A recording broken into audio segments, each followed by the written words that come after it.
least 5 years now, I have been battling health crisis, very serious crisis. I should have been gone at least 5 different occasions where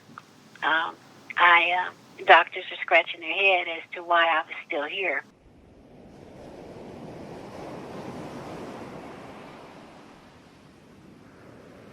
My son was killed in 2003 in a fatal car crash. He was on his way home from work, 2 weeks from graduating, getting his bachelor's degree. He had finished college. He was married, had a 2-year-old son, and my daughter-in-law was 8 months pregnant with my granddaughter. And she was due the next month. I was married in the Christian faith, and I was married to a minister. At that time, I got angry with God. It left a hole in my heart that has never filled, never filled.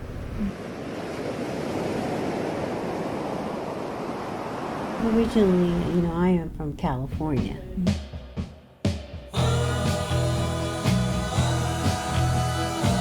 And so I met my husband here, and I was studying Islam at the time.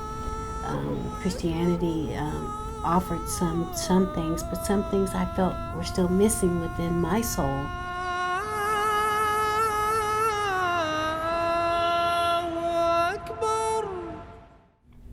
And so I began the journey into Islam. Part of it was twofold, because some of it was spiritual and some of it was a romance of sorts, because I fell in love in the process. We have to remember that with all of these things going on around us, with all of these hardships and problems and confusion that's going on around us, this chaos, Allah says to us clearly, the unbelievers can plot and plan, but the best of planners is who? The best of planners is Allah.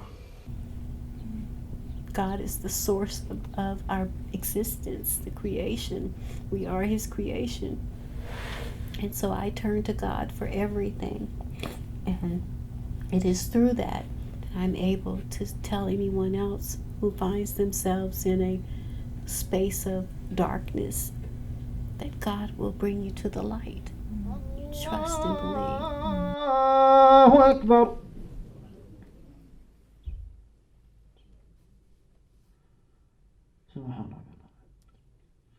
Allahu Akbar.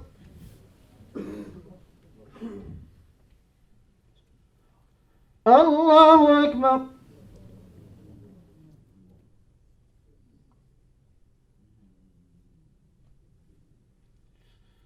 Allahu Akbar. I went through a disaster relief program out of New York, where I was trained for disasters to go in as a chaplain and assess an area of disaster, and to go in there and to assist with the emotional and spiritual support of individuals who have found themselves in a crisis that is out of their control.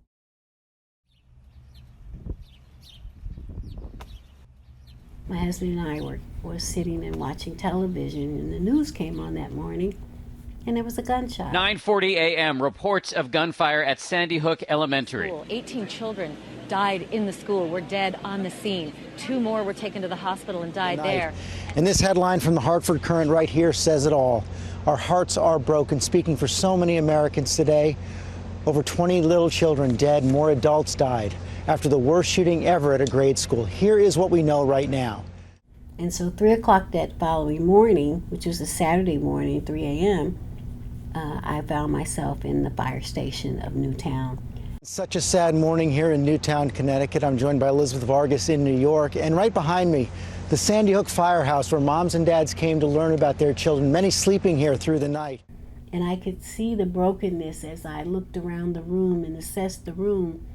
I could see and feel this brokenness that was there. I had, as a matter of fact, my number was 7. I had seen 7 babies by then. I had witnessed their little bodies being brutally heads blown off, chests blown open, things that no one should see. I had witnessed these things and seen these things, and I had seen the parents' faces and dealt with their pain and hugged them and held them and tried to take away some of that discomfort that really no one can take away but God, but being there to kind of assist with their processing all of this evilness. That there was one little fella, Jesse, whose mom, when I went into her home, she was sitting up in a fetal position, just rocking on the sofa, totally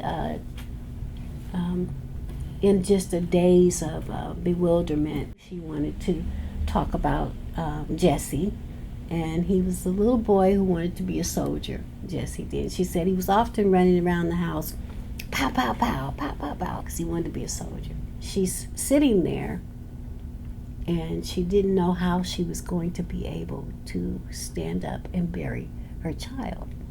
And so I washed her feet. We got a pan and washed her feet and prayed over her feet. You're going to pray for strength to stand there, and you will get through it. God will carry you through it if you ask God to.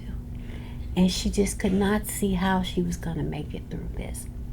It was a time in my life where not only was it reflective of what I had been through as a mother and experiencing the loss of a child, my one and only child, and how devastating that was for me. That particular experience resonated with me so deeply to the core of my soul that I had hoped that my being there made a difference in someone's life there, to where they could give me some of that pain and I could take it and then go away and get rid of it.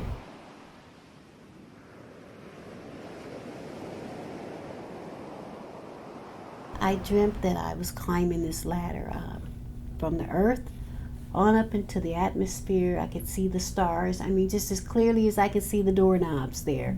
I was on this ladder climbing. And I get to the top and I climb over. And when I climb over, I knock at the door and no one will answer. And so I climb back down. As I get closer and closer to earth, back to earth, I wake up. Now, the metaphor in that, God wasn't ready for me.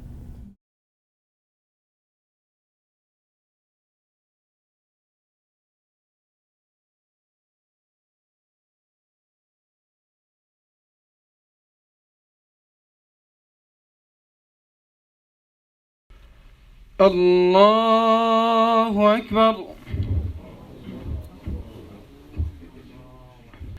الحمد لله رب العالمين الرحمن الرحيم مالك يوم الدين إياك نعبد وإياك نستعين اهدنا الصراط المستقيم